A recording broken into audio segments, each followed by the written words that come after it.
mulheres e crianças. A ousadia do militar foi tanta que ele vinha pra cá em carros oficiais da corporação.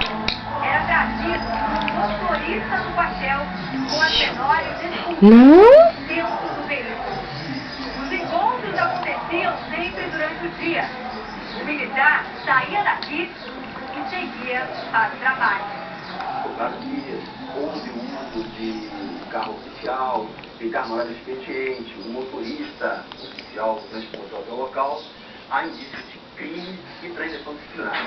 Depois da prisão, nossa equipe entrou no quarto, a suíte mais luxuosa do motel.